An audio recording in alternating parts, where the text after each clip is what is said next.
नमस्कार दोस्तों। तो आज हमारे पास एक वन प्लस 9 5G मोबाइल हमारे पास रिपेयरिंग के लिए आया है। तो चलो देखते हैं कि इस डिवाइस में क्या प्रॉब्लम है। तो आप देख सकते हैं इसका सीड वगैरह पहले से ही निकाल दिया है। तो हम एक बार उसको स्टेप बाय स्टेप हम यहाँ पर चेक कर देते हैं। चेक करने के बाद हम देखते हैं कि क्या कंडीशन में ये मोबाइल हमारे पास आया है। तो मैंने यहाँ पर चार्जिंग को लगा दिया। तो चार्जिंग को लगाने के बाद यहाँ पे कौन सा भी वोल्टेज यहाँ पर जनरेट नहीं हो रहा था। खाली जो हमारा BOB की लाइन जो है हमारी बूस्ट और बक बन के जो BOB लाइन यहाँ पर बनती है वही जो लाइन बन रही है, यानी हमारी VPH की लाइन और BOB की लाइन, ये दो लाइन हमारी यहाँ से बन रही है। तो आप देख सकते हैं ये जो हमारी VPH की लाइन है। तो हमारे जो बक वगैरह हैं, बक यहाँ से जनरेट नहीं हो रहा है, जो कि जो इतने भी हमारे बक जो लगे हैं, जो कि पावर IC से निकल के फाइल के थ्रू CPU के अंदर हमारे जितने भी बक जा रहे हैं, वो एक भी बक यहाँ से जनरेट नहीं हो रहा है। तो आपको यहाँ पर मैं चेक करके यहाँ पर दिखा रहा हूँ। तो आप देख सकते हैं मैं स्टेप बाय स्टेप सब बक यहाँ पर चेक करवा देता हूँ। तो आप साइड में मल्टीमीटर है तो वहाँ पर देख सकते हैं। तो मैं एक प्राउड ग्राउंड लगता हुआ दूसरी तरफ से मैं यहाँ पर चेक कर देता हूँ, क्योंकि मैंने इसको चार्जिंग लगा दिया है। चार्जिंग लगाने के बाद ये क्वालकॉम का सेट है। चार्जिंग लगाने के बाद ऑटोमेटिक इसके बग यहाँ पर जनरेट हो जाते हैं। सेटिंग वगैरह इसके अंदर हो जाती तो इसके बग सब ऑटोमेटिक वेरिएशन यानी वेरिएशन होते रहते हैं। तो इस तरह से यहाँ पर भी देख सकते हैं कोई भी यहाँ पर एल्डो जनरेट नहीं हो रहा या बग जनरेट नहीं हो रही है। तो इस तरह से हमारा इसके अंदर 5G मोबाइल है। तो इस तरह से इसके अंदर दो दो या तीन तीन हमारे यहाँ पर पावर IC लगी है।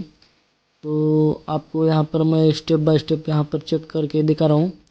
तो आप देख सकते हैं इस तरह से मैं यहाँ पर चेक कर रहा हूँ। तो यहाँ पर VPH हमारा इतना ही यहाँ पर जनरेट हो रहा है, ना कि कोई LDO या बक सप्लाई यहाँ पर कौन सा भी नहीं बन रहा है।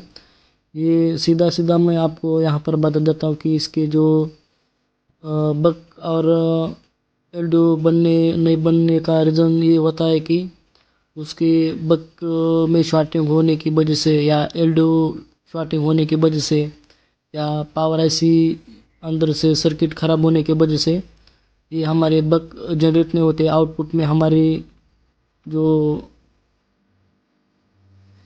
शॉर्टिंग रहती है उसकी वजह से हमारे बक यहाँ पर जनरेट नहीं होते। तो यहाँ पर मैं सब यहाँ पर जो बक है यहाँ पर मैं आपको दिखा रहा हूँ।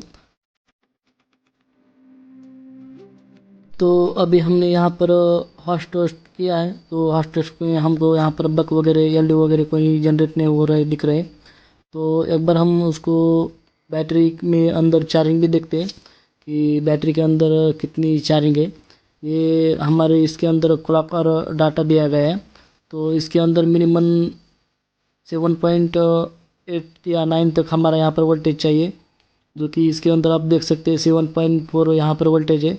तो ये इसके अंदर 7 जो बैटरी में मिनिमम जैसे हमारी 4 जो 3.7 जो सिंगल बैटरी होती है, तो ये डबल बैटरी है। तो सिंगल बैटरी में मोबाइल चालू होने के लिए 3.7 चाहिए। तो इसके लिए इसके अंदर मोबाइल चालू होने के लिए 7.2 के आगे चाहिए। तो यहाँ पर मैं बैटरी कनेक्टर भी दिखा रहा हूँ कितना वोल्टेज आ रहा है। तो आप देख सकते हैं यहाँ पर बैटरी कनेक्टर में मैं यहाँ पर अभी कूल टेस्टिंग कर रही हूँ, हॉट टेस्टिंग नहीं है। तो हॉट टेस्टिंग में हमने देखेंगे बाद में। तो अभी इसके अंदर कोई शॉर्टिंग नहीं है बैटरी कनेक्टर में।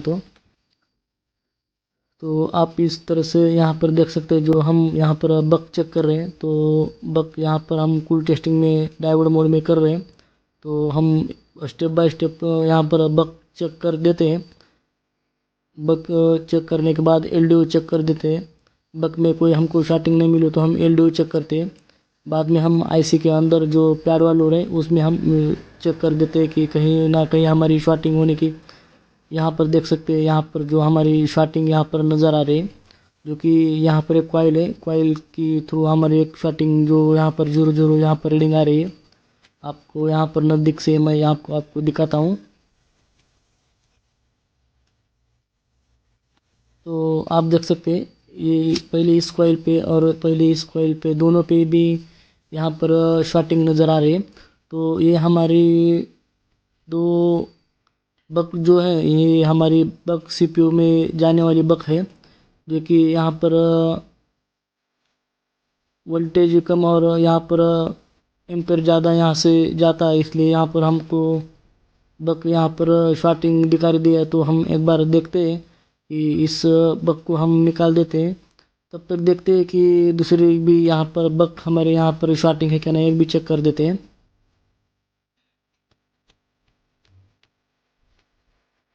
तो यहाँ पर स्टेप बाय स्टेप हम चेक कर रहे हैं कि और कोई सा बक हमको शॉर्टिंग मिलता है क्या नहीं, ये भी देखते हैं।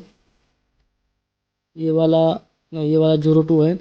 तो इसके अंदर ये कोई कोई समझ लेता है कि 02 आ रहा है तो ये शॉर्टिंग होता है। ऐसा शॉर्टिंग वगैरह नहीं रहता 02 आने के बाद, क्योंकि तुम्हारा मल्टीमीटर दोनों प्रोड एक करो, एक करने के बाद जितने भी रीडिंग आए 2 3 4 या 0 0 आए, उसके आगे रहेगा तो शॉर्टिंग नहीं माना जाएगी। जैसे तुम्हारा मल्टीमीटर 0 0 0 आ रहा है, वो शॉर्टिंग है। पहले से ही 02 आ रहा है तो उसके आगे 03 आया तो शॉर्टिंग है, 0 0 2 आया तो शॉर्टिंग रहती है। तो हम यहाँ पर जो बक है, यहाँ पर बक यहाँ पर निकाल देते हैं। तो हम बक निकालने के बाद देखते हैं कि हमारे पावर आईसी के अंदर शॉर्टिंग है या सीपीयू की इस साइड शॉर्टिंग है। तो यहाँ पर चेक कर देता हूँ मैं। तो आप देख सकते हैं इस तरफ हमारी शॉर्टिंग है, तो इस कॉइल से इस तरफ नहीं है। और बक कॉइल जो बक है वहाँ पर भी शॉर्टिंग है, यहाँ पर भी शॉर्टिंग है। मेरे को ऐसा लगता है कि ये शॉर्टिंग हमारे पावर आईसी के अंदर भी है और सीपीयू के भी अंदर शॉर्टिंग है।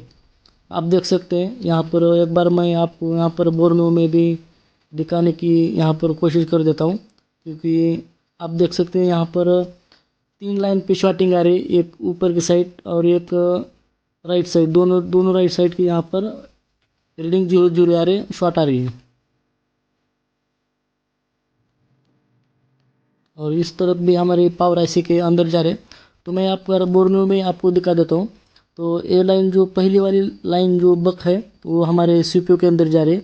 तो उस तरफ हमने किया तो वो भी हमारे पावर आईसी के अंदर जा रही है। एक सीपीयू की तरफ जा रही है, एक पावर आईसी के अंदर जा रही है, 2 पावर आईसी के अंदर और एक सीपीयू के अंदर जा रही है। इसका मतलब हमारी पावर आईसी के अंदर भी शॉर्टिंग है और सीपीयू के उस तरफ भी हमारी शॉर्टिंग है। तो हम पहले इसको सीपीयू निकाल देते हैं। सीपीयू निकालने के बाद हम देखते हैं कि हमारी शॉर्टिंग इस तरफ से जाते है कि नहीं। जो पावर आईसी के इस तरफ है वो तो शॉर्टिंग पावर आईसी चेंज करने या पावर आईसी खराब रिवॉल्व करने से शायद निकल जाएगी। तो हम एक बार इसको सीपीयू हम यहाँ से रिवॉल्व कर देते हैं। रिवॉल्व करने के बाद देखते हैं जो हमारे बक एलडीओ 2 शॉर्ट हुए वो यहाँ पर शॉर्टिंग निकल जाती कि नहीं, क्योंकि वो एलडीओ हमारे S5 के एलडीओ है, जो कि यहाँ पर 0.7 यहाँ पर वोल्टेज आता है। तो ये मैं जो एलडीओ जो हमने बक निकाले थे बक कॉइल, वो बक कॉइल हम फिर से यहाँ पर बिठा देते हैं और हम इसकी सीपीयू यहाँ पर रिवॉल्व कर देते हैं। सीपीयू रिवॉल्व करने के बाद देखते हैं कि हमारे जहाँ पर हमको शॉर्टिंग नज़र आ रही थी बक कॉइल की तरफ, वो बक कॉइल की तरफ हम फिर से शॉर्टिंग यहाँ पर देखेंगे। तब तक हम इसका सीपीयू और रैम दोनों रिवॉल्व करके यहाँ से फिर से इंस्टॉल करेंगे। पहले तो हम इसका सीपीयू निकाल के शॉर्टिंग वगैरह चेक करते हैं और सीपीयू बिठाने के बाद भी हम शॉर्टिंग इसकी चेक कर देते हैं, क्योंकि सीपीयू के अंदर ही शॉर्टिंग रहेगी तो निकलने के बाद तो शॉर्टिंग तो हट जाएगी। लेकिन सीपीयू बिठाने के बाद शॉर्टिंग आ गई तो हमारा सीपीयू गया समझो। तो इस तरह से हम चेक कर देते हैं। तो हमने यहाँ पर सीपीयू निकाल दिया है। तो सीपीयू निकालने के बाद हम उसके बक पहले चेक कर देते हैं। तो यहाँ से वीडियो बहुत लंबा हो जाएगा, इसलिए मैंने यहाँ पर फॉरवर्ड कर दिया है, क्योंकि मेरी इतनी स्पीड नहीं है कि मैं 5 10 मिनट में इसका सीपीयू रिवॉल्व करके सभी इधर उधर करूँ। तो थोड़ा सा वीडियो फॉरवर्ड भी करना पड़ता है।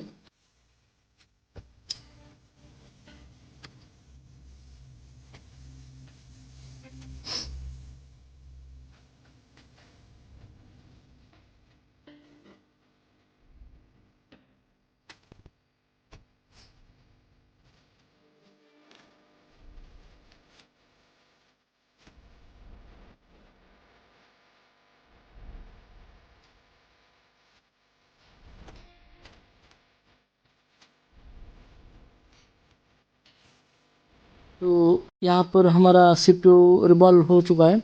तो यहाँ पर भी हमारी शॉटिंग, यहाँ से हमारी शॉटिंग निकल चुकी है। तो एक बार हम यहाँ पर शॉटिंग नज़र आ रही है क्योंकि हमारा पावर IC भी शॉटिंग है। तो एक बार हम ये एक सिंगल कॉइल निकाल के देखते हैं शॉटिंग। तो आप देख सकते हैं यहाँ पर जो हमारी शॉटिंग पहले आ रही थी, इस तरफ आ रही है हमारी शॉटिंग जो पावर IC की तरफ। तो पावर IC को चेंज करना पड़ेगा। तो CPU के उस तरफ देखते हैं शॉटिंग हमारी 285 शॉटिंग यहाँ पर नहीं आ रही है, रीडिंग आ रही है। तो फिर से यहाँ पर मैं एक बार चेक कर देता हूँ कंफर्म, क्योंकि CPU तो निकाल दिया है तो शॉटिंग से यहाँ से हटना ही चाहिए क्योंकि CPU के अंदर ही जा रहे हैं। अब CPU बिठाने के बाद समझ में आया कि हमारा CPU गया या रहता है। देखते हैं कि इस तरफ भी हमारा शॉटिंग जो मैं यहाँ पर पावर IC के अंदर जा रहा है वो तो शॉटिंग है। पावर IC हमको चेंज करना पड़ेगा फिक्स। तो हम एक बार CPU को यहाँ से फिर से रिवॉल्व करेंगे, रिवॉल्व करते हैं इंस्टॉल करेंगे विदाउट रैम, बाद में इसको रैम बिठाएंगे। तो चलिए हम इसको क्लीन करके हम यहाँ पर आगे देखते हैं।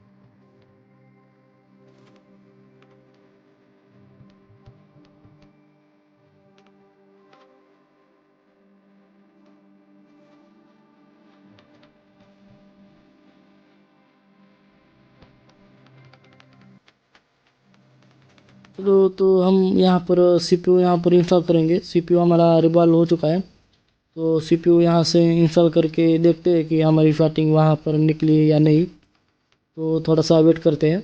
CPU यहाँ पर हम हीट करके यहाँ पर बिठाएंगे।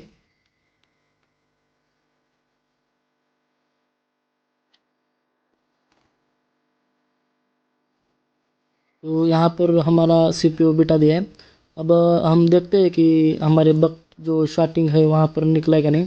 तो आप देख सकते हैं यहाँ पर 005 यहाँ तक बकाकला है। और जैसे मैं ग्राउंड कर देता हूँ तो 00 यहाँ पर हमारी शॉटिंग आती है। क्यों ऐसा मैं दिखा रहा हूँ कि मल्टीमीटर में कभी कभी 005 भी शॉटिंग रहती है। तो मल्टीमीटर का लो रीडिंग की वजह से भी ऐसा होता है। तो मेरा जो बक है, तो बक मेरे से 005 यहाँ से रीडिंग आ रहा है। और उस तरफ चेक किया तो हमारा ये PMI 8385 यहाँ पर शॉटिंग है। तो इसके अंदर PM 8350 हम यहाँ पर न्यू इंस्टॉल करेंगे। इंस्टॉल करने के बाद हम देखते हैं कि हमारा यहाँ पर जो शॉटिंग है यहाँ पर शॉटिंग निकली का एक बार देखते हैं।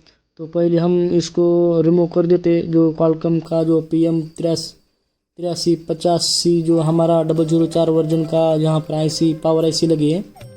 तो हम यहाँ से पावर IC इसको रिवॉल्व न करते हुए हम इसके नहीं जो पावर IC है वहाँ पर हम इंस्टॉल करेंगे। तो चलिए देखते हैं। जो हमारे यहाँ पर देख सकते हैं हमारी शॉटिंग उस तरफ से निकल चुकी है। यहाँ पर देख सकते हैं इस तरह से हमारा यहाँ पर लाइन आ रही थी, वहाँ पर हमारी शॉटिंग निकल चुकी है। तो हम यहाँ पर न्यू IC यहाँ पर इसके अंदर डालेंगे। तो मेरे पास न्यू IC है। तो देखते हैं अभी इसके अंदर IC डालने के बाद भी हमारा शॉटिंग निकल जाता है या फिर से आ जाता है। तो थोड़ा सा मैं वीडियो यहाँ पर फॉरवर्ड कर देता हूँ और स्पीड में।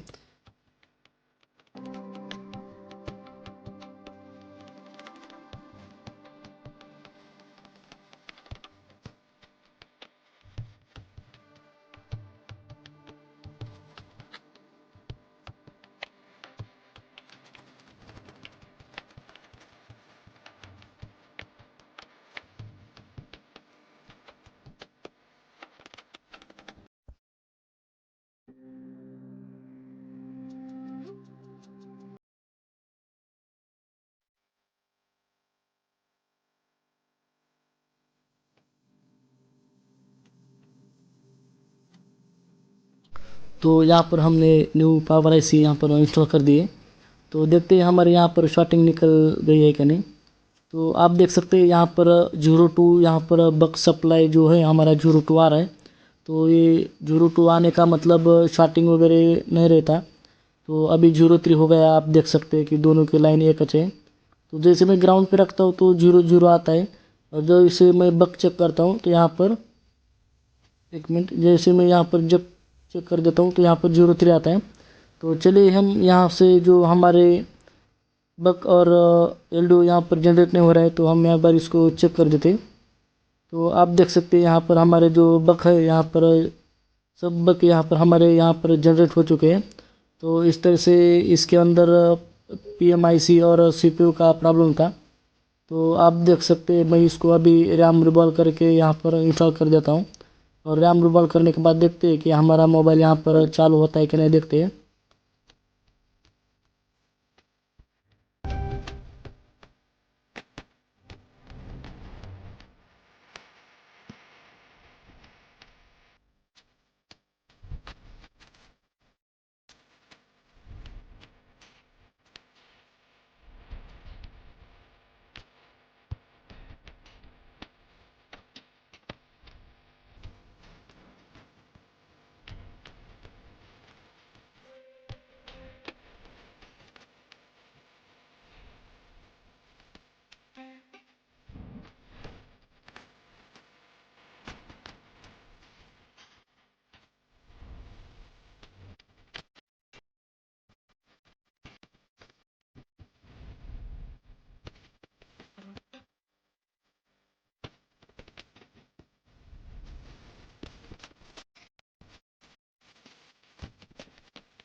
तो यहाँ पर हमने CPU और रैम बिठाए।